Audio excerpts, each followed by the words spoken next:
Video games are pretty cool. They are so cool in fact that I returned to achievement hunting because they are very cool. That, and I truly miss the 5 seconds of dopamine every time an achievement triggered. 2025 was the year I decided to document my journey while going for 100% in games. And although I only got back to it in the middle of July, I still think I did a pretty good job with the amount of games that I completed. After all, 40 is quite a nice number. I do expect to pass it in 2026, but before that, I would like to try and put into words my overall experience with the games that I completed. And what's a better way to do that than with a tier list? Let's start with Air. I really enjoyed the gameplay of Air. It's a fun game, fly around was very enjoyable, I really liked the art style, and it had a very pleasant soundtrack that complements really well the genre of the game. My biggest issue with the game, however, was the story not appearing to be complete. It feels like an unfinished work even if you go out of your way to discover more of the story. The dungeons and the puzzles are alright and diverse and they are fun to explore, but again, the whole game feels off, and only because of the story. Achievement-wise, there's only one missable achievement that progresses with the story, so if you don't start the sequence correctly, you may need to start a whole new playthrough. Other than that, by simply playing the game, you get all of them, so to me, it's alright. Telltale Batman. I'm a sucker for Telltale and I admit it. I love the format, I love the narratives they come up with, and it's just a fun time. I know what I'm getting when I play a Telltale game, and to me, it doesn't matter that some choices end up being irrelevant. I mean, it matters, but there's nothing I can do to change that, so I'm fine with what I get. Achievement-wise, just play the game, nothing new. It's a complete freebie. But horror is in a weird place for me. I love everything about the game except the story, which is kind of important in this type of game. The combat is amazing and fluid, exploring is fun, you can make different builds to make the combat even better, the soundtrack is really good, the visuals are amazing, but the story was so meh. A game that would need to get 2 playthroughs to get completed and fully enjoyed took me only 1 because I loaded old save files on the important decisions in order to avoid that second playthrough. It could be better. Hair is alright because at the end of the day it's a 3-hour game, but Batora is around 10 hours, and in 10 hours, the story didn't click with me even once. Beacon Pines is amazing. The story is good, it's not very long, the soundtrack slaps hard, the visuals fit the narrative amazingly well. It's just a perfect game to 100%. Some achievements are tied to the story and others are tied to miscellaneous things. There's also a few are just there when you try things around while figuring out the story. The game may be even shorter if you just go straight to the story, but I wanted to see everything that the game had to offer, and I had so much fun with it. Blanc. The game would be totally fine if it didn't have to make me play it again just for the sake of it. Nothing changes on a second playthrough, which is kind of a bummer. The game would be a perfect one to 100% if I just had to play it once. But having to do it twice it's just way too much. The game is adorable, I love the black and white contrast and the achievements are easy to figure it out, but it's just way too much. Botanicula. It's alright. It's a simple point and click game. It's a small collectathon of sorts.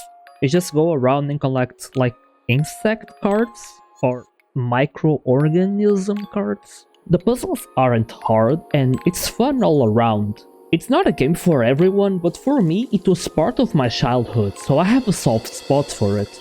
A case of Distrust. It's also alright. The jazzy vibes, the unique art style, the type of story that I love since I grew up reading crime novels. I really wish there were more games of the type, and if they are, I would love to find them because I truly enjoy it. Achievement-wise, there are 2 that may be a bit hard to trigger since you need to make 2 characters mention capitalism and socialism, and you may not even pay attention to that while talking with them. Other than that, it's a very solid game with a very solid list of achievements.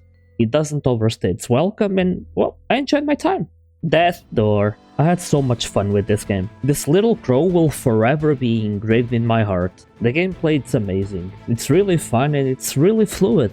Exploring, it's really fun, the different areas are gorgeous, and their themes are really cool. The story is more deep than I thought it would be, and it really surprised me. Normally, it will require 2 playthroughs if you didn't do the Umbrella run, but honestly, I can't use any other weapon.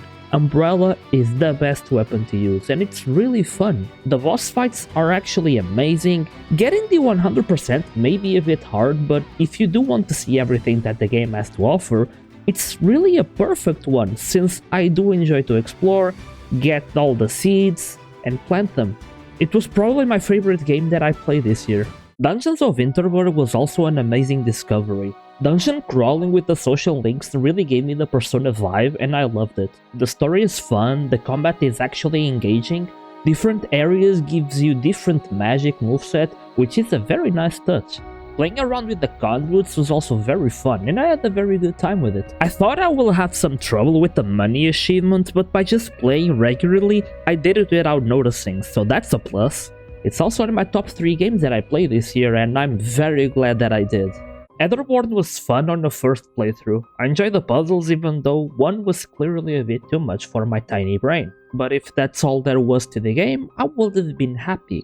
I love the art style and the soundtrack. Story-wise was a bit confusing to me, but that's more of a me problem than a game problem. I just didn't like the fact that in order to get 100% I had to play it again, but unlike Blanc, the puzzles do get harder, but I don't think that the puzzles being harder is enough of a reason to make someone replay a game for the 100%. First to Fathom was actually pretty cool. The aesthetic of the game really sold me completely. I loved the constant eeriness that the game provided. It was really fun. It was short and straight to the point, and I hope I will play more games developed by Ryle because if they are done in any way similar to this, I know I will love them. But when it comes to the 100%, this one is a freebie. Just play it and it's done. Final Fantasy 1, 2, 3 and 4. I love them. Each one was unique, and I love playing them, exploring, they have amazing soundtracks, the stories were fun, nothing too difficult to grasp. I had fun with them even when on Final Fantasy 3 and 4, the final boss fights were a bit underwhelming, but that's because I took advantage of what the game gave me. They are good games nonetheless, they just aren't on the perfect tier because there were parts on each of the stories that I didn't quite like, but I love them, and I always will. Firewatch is amazing. The story, the music, the art style, everything. The game was fun, it's intriguing, I can't properly put into words how much I enjoyed Firewatch. I wanted to play more and I still do, that's how hooked the game got me. Florence. Short cute game, soundtrack, I don't need to talk about it again. Kevin Penkin, enough said. Overall, fun game, it's a short game with puzzles, achievements are connected to the story, so it's a freebie. A good freebie. Gris was alright. I had plenty of fun.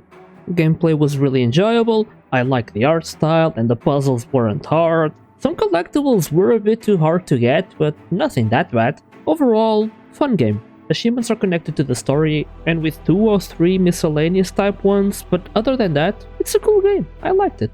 The Gunk. It was a fun game and I was honestly surprised by it. It's really well made and it's honestly good. But achievement-wise, it had me a bit stressed. You need to fill your encyclopedia, and that got me stressed to the point where I kept checking if I was missing something every 5 minutes.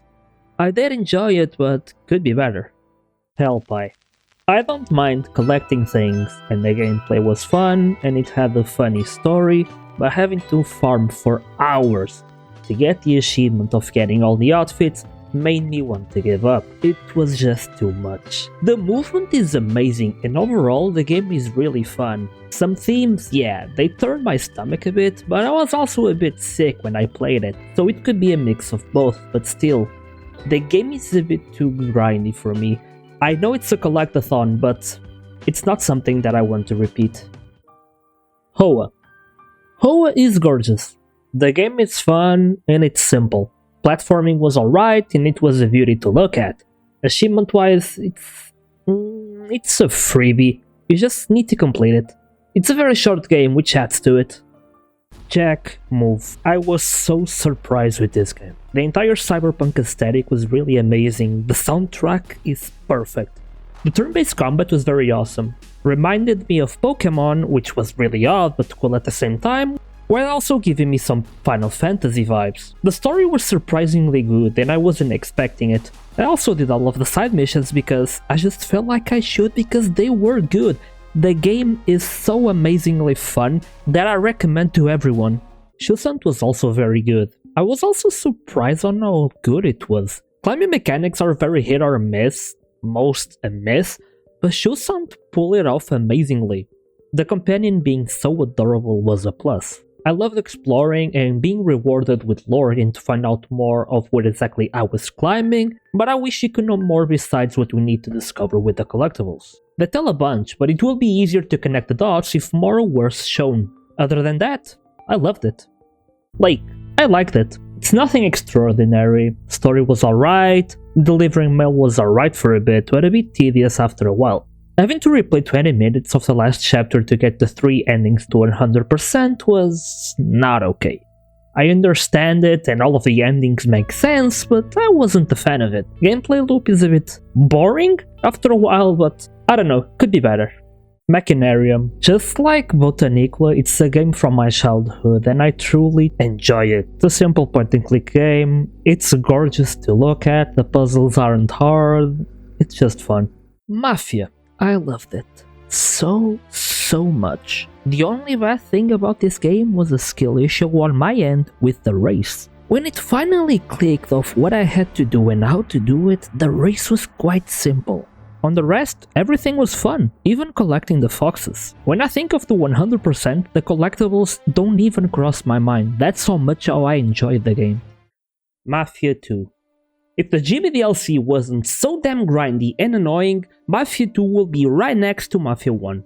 Because the story is amazing, Joe's DLC is completely fine, but Jimmy's DLC, I hated every second I spent with that man and that completely ruined the experience of Mafia 2, which is a goddamn shame because Vito is the man. Both Plague Tales. They are alright. The biggest downside in both is the material grinding and having to backtrack to get pretty much every single material available to upgrade the sling and the equipment. Requiem is a bit worse since I had to replay a lot to upgrade the skills, which took quite a bit of time, which is kind of annoying. I enjoyed the story of both very much and I can't wait for the next entry. Plants vs Zombies. I was fine at first, then I had to replay the game just to find the Yeti zombie. Then the minigames were very annoying, and then farming money to finish the tree was the worst. I watched an entire season of Malcolm in the Middle while grinding coins. That shouldn't be a thing, but what's done it's done. Serial Cleaner. The concept is fun and the story is amusing, but the gameplay loop gets a bit stale, and the randomness on trying to get 100% was very tilting for me. I wasn't exactly in the best mood when I played this, so that may have played a factor, but still, I don't think I'll ever attempt to try the game again as it annoyed me a bit too much, thanks to the RNG on some of the levels. The soundtrack does slap hard, it's very groovy, I liked it. The Short Hike. It's fun, it's short, and its premise is enjoyable. The minigames were fun, exploring was also fun, but there were way too many feathers to collect, which isn't a bad thing because it rewards you if you do explore and interact with the characters. I think there was a bit too much feathers, but I loved every second of it, so it's alright. Sleeping Dogs. I loved it so much. The only bad thing was the DLC, and Nightmare in North Point, honestly. If that wasn't a thing, Sleeping Dogs will be a perfect 10 out of 10 game to 100%, but Nightmare in North Point just cracked the game for me a bit. It broke the immersion. Other than that, I had so much fun with the game, it's unreal. Wei Shan, it's an amazing character and I really wish they did more with the game. Stray. The game that started it all. And I loved it. The story, the soundtrack, the gameplay. I enjoyed everything way too much, even with the fact that I had to play it again for the speedrun achievement. I would gladly just play the early parts of the game, just vibing with the homie cats. I really liked Stray. and honestly, I miss it. I want more. The Suicide of Rachel Foster. I liked the gameplay, but the story was a bit unsettling. The vibe of the game overall was a bit creepy, eerie, a bit daunting. And that was amazing, actually, to convey those emotions through nothing, with only sound. But again, the story was just a bit for me, so yeah. Tales from the Borderlands. Same as Batman. I loved every second of it, and since I wasn't aware of anything related to Borderlands, it made me want to play the games. Which to me demonstrates how good of a job they did with the story and to showcase the characters. But as far as a 100% goes, it's a freebie. Unpacking. The cozy vibe was cool. I like that part. I just didn't like the fact that I couldn't decorate the rooms however I wanted. I know I could turn that option off, and I can pretty much do whatever I wanted within the rooms, but that didn't seem right to do, so I didn't, because the developers made it that way for a reason. After a while, the game simply stopped clicking with me, and I just pushed through it to finish it. Vamba was fun. I enjoyed the overall theme. It's a short game, it's cozy, and it's fun. And I got lucky because I didn't know that it was an achievement for missing a recipe, because if I accidentally messed up once, I will have to replay the game, which wouldn't be a very pleasant thing to do. But at the end of the day, I really had fun, and I recommend it. Virginia. I loved the entire vibe of Virginia, and just like many games I've mentioned, having to replay the game just for the sake of it is a negative for me. And Virginia is more of an interactive movie than a game, which makes it a bit worse, but I was so into the whole story that I didn't mind it that much. The minimalist art style is really well complemented with an amazing soundtrack, and that helped pass the time. Overall, it's an alright game. And to finish, The Walking Dead. It's a Telltale game, and just like before, I loved every second of it. Clementine and Lee will forever be characters that I will remember fondly of. I simply love the two. Their duo is, honestly, one of my favorite 3D media. Any kind of media. The DLC was actually fun, and I will replay it before I get to play Season 2 because I didn't really like the fact that I couldn't get all of the characters to go to the camp, which is something I want. And honestly, I can't wait to play Walking Dead again. It's a series that I really love and I can get enough of.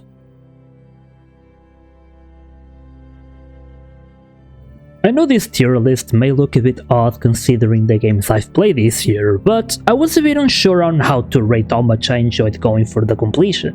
Maybe next year I will have a better method of grading my video game enjoyment, and if I'm lucky, I will have more than 40 games. If you watch my whole tier list, thank you so much, and I hope to see you on the next one.